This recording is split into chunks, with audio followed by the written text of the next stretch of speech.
Je voudrais connaître votre histoire. Donc, mon histoire, le papa a décidé de partir quand mon fils avait 3 ans. Alors, c'est un petit peu plus complexe Qu'est-ce que vous ça, appelez partir ? Il s'est séparé de vous ou partir de son fils ? Non. Alors, en fait, j'avais arrêté de travailler et donc, il a décidé, pour tout un tas de raisons, de dire que, il n'allait plus subvenir à nos besoins, donc mon fils et moi, et qu'il repartait d'où il venait. Mais il venait Après, je ne d'où ? vais pas rentrer dans les détails, mais il avait plus envie de rester avec nous, en fait. Ni la mère, Donc il a ni l'enfant. En fait, il vous a abandonné. Il a abandonné et vous et son fils. Voilà, exactement. Bah, écoutez, c'est belle mentalité, si j'ose dire, mais pour vous, ça a dû être une souffrance très grande et j'imagine pour votre fils aussi. Oui, alors bien sûr que c'est une souffrance, mais dans l'interview du président Macron, le plus important, en fait, c'est ce que lui demande la dame qui est en face de lui, la journaliste. Elle lui dit, est-ce qu'un père obligeait un père malgré lui ? Elle est là la question, parce que donc moi je ne voulais pas couper ce lien et j'ai passé, je pense jusqu'à l'âge de 14 ans de mon fils, j'arrêtais pas de lui dire papa t'aime, mais papa n'a pas le temps de venir, papa est très pris par ses affaires, papa est très pris, parce que j'étais très choquée par certaines personnes que je fréquentais qui finalement se vengeaient du conjoint en disant des horreurs sur ce conjoint à l'enfant. Et ça, je trouve qu'il n'y a pas plus terrible de se venger comme ça en disant à l'enfant ton père est un con, ton père est ci, ton père est là. Ça, c'est horrible pour l'enfant. Donc moi, j'ai continué à faire ça tout le temps. Et puis quand il a eu 14 ans, mon fils il m'a dit écoute, maintenant arrête de me prendre pour un imbécile, mon père est un con, il a jamais voulu me voir, c'est comme ça, c'est la vie et je vais très bien m'en sortir sans. Et puis si un jour je le croise, je lui dirai ces 4 vérités. Bon, il a toujours pas croisé. Et mais voilà, vous savez où il est, ce père ? Alors écoutez, en fait, c'est pareil, le devoir dont parle le président Macron, je peux vous dire qu'un père qui est condamné 10 fois pour abandon de famille ne paye pas les amendes, ne paye rien. Moi, j'ai pas récupéré mes affaires qu'il a gardées. Enfin, je veux dire, c'est très beau sur le papier tout ce que j'ai entendu, mais en fait, dans les faits, ça marche pas. Est-ce que vous savez où il est ? Non plus, non plus maintenant, non. Donc il n'y a aucun lien et depuis l'âge de votre fils, votre fils a quel âge aujourd'hui ? Il a 25 ans. Bon, et donc il est parti il y a 22 ans, vous n'avez aucun contact avec lui, vous n'avez même pas son numéro de portable, vous ne savez pas où il est, vous ne savez pas ce qu'il est devenu, vous ne savez même pas, j'ai envie de dire, s'il est vivant. Alors les seuls contacts que j'ai eus, si vous voulez, c'est à chaque passage devant un juge ou dans les procédures, parce que le divorce a duré très très longtemps, presque une dizaine d'années. Vous étiez mariés ? Donc ça a été très long. Oui, on était mariés. Donc ça a été très compliqué, mais si vous voulez, on peut pas imposer à quelqu'un de voir un enfant. Moi, par exemple, il l'a vu quelques week-ends pendant un an et demi, et à chaque fois qu'il le voyait en week-end, donc mon gamin avait 4 ans et demi, entre 4 et 5 ans, et lui disait, si j'accélérais à fond et qu'on allait dans un mur, par exemple, sur l'autoroute. Il disait des choses aussi horribles que ça. Donc, si vous voulez, obliger quelqu'un à avoir un enfant, c'est pas forcément la bonne idée, parce que le traumatisme, il peut être aussi différent. Ce qui m'intéresse aussi, c'est votre avis. Voilà un homme que vous avez aimé, avec qui vous êtes marié, avec qui vous avez fait un enfant, et pour vous avoir eu très souvent au téléphone, puisque je reconnais votre voix, et c'est aussi un des paradoxes de la vie, c'est qu'il vous a fait un enfant qui visiblement est merveilleux. Et vous avez fait ensemble un enfant qui est merveilleux, et que vous avez élevé seul, avec une réussite importante, parce que c'est votre enfant, je crois, qui a fait des études assez brillantes, et qui aujourd'hui s'est débrouillé tout seul, et il y a une forme de résilience chez lui, nous sommes d'accord. Bon, donc on est tout à fait d'accord. Donc c'est ça le paradoxe de la vie, c'est que cet homme qui effectivement vous a abandonné, en même temps, vous avez fait ensemble quelque chose de merveilleux. Mais je voulais savoir quel regard vous portez sur lui, sur cet homme que vous avez connu, que vous avez aimé et qui est parti. Est-ce que vous cherchez à essayer de comprendre, si tant est qu'on puisse comprendre, pourquoi il vous a quitté, vous ? Peut-être parce qu'il ne vous aimait plus, et ça peut arriver, mais son fils, bien sûr, ça pourrait arriver, la motivation, quelle est-elle selon vous ? Qu'est-ce qui fait qu'un père s'en va ? Alors bon, moi, après c'est un petit peu compliqué parce que ça regroupe plusieurs thématiques, mais il y avait des choses que je n'acceptais plus, si vous voulez, dans le rabaissement de ce que j'étais devenue, on va dire. Donc je ne valais plus rien, je valais plus un coup de pied. Enfin, vous voyez, moi j'ai eu quelqu'un de pervers narcissique, donc c'est vrai que c'était assez compliqué. C'est-à-dire que j'avais une situation brillante, moi. Donc voilà. Alors on part d'autre chose. J'avais une situation brillante et je me suis retrouvée sans rien. Donc, mais vraiment, quand je dis rien, nu, hein.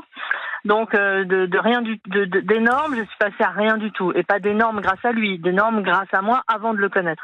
Donc, ça a été quand même une descente aux enfers. Donc, j'ai plus envie de penser rien du tout. Je suis triste d'avoir offert ça à mon fils. Un spectacle qui était en plus pas très beau les 3 premières années de sa vie.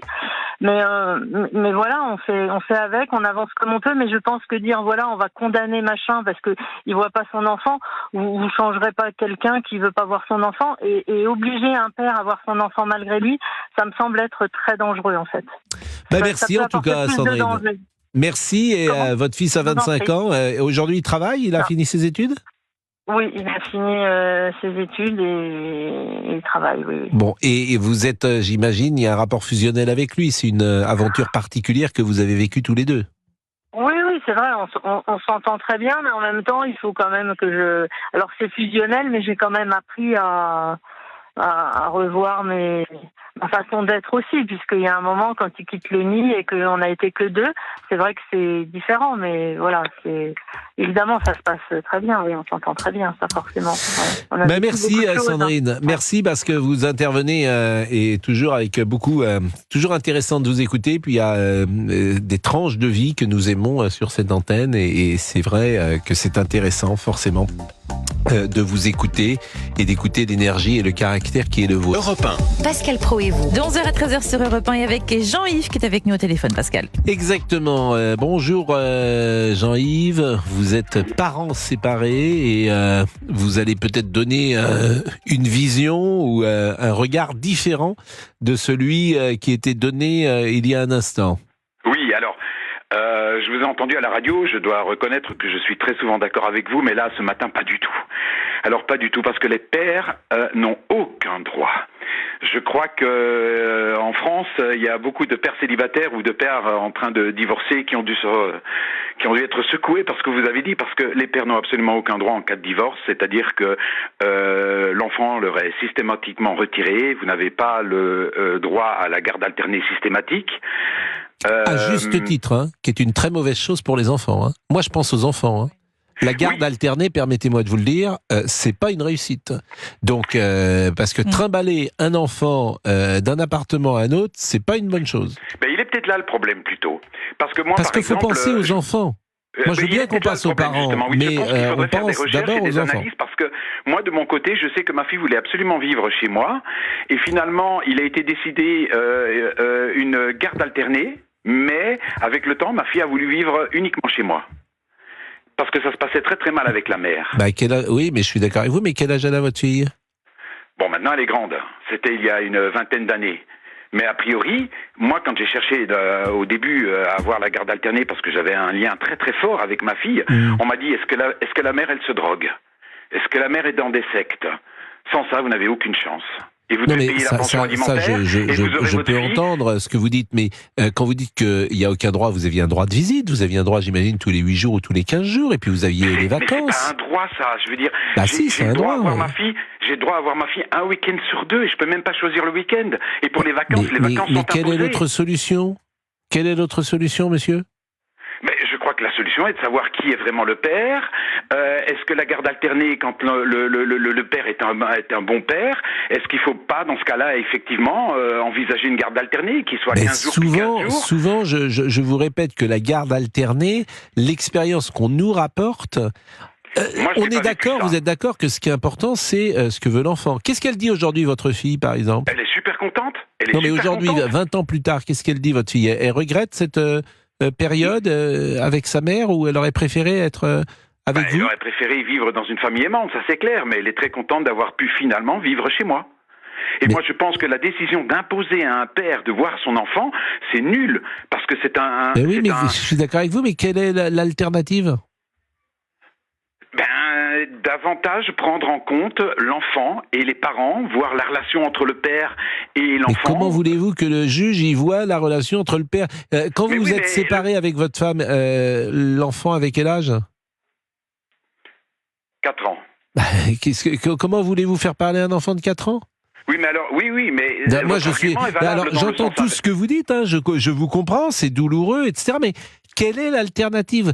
On est d'accord qu'un enfant de 4 ans ne peut pas décider. Oui, mais Votre argument est valable en sens inverse aussi. Pourquoi la donner systématiquement à la mère? Si ça se trouve, elle s'entend pas non plus avec la mère. Mais j'entends ce que vous dites, mais on donne... Alors, je pense que les choses ont peut-être un peu changé par rapport à ce qui se faisait il y a 25 ou 30 ans, mais traditionnellement, culturellement, si j'ose dire, on considère que c'est la mère, effectivement, qui élève les enfants et qui avait le droit d'élever les enfants. C'était les jugements qu'on rendait il y a 25 ou 30 ans. Oui, mais vous avez raison, c'est injuste. Au fond, vous avez raison.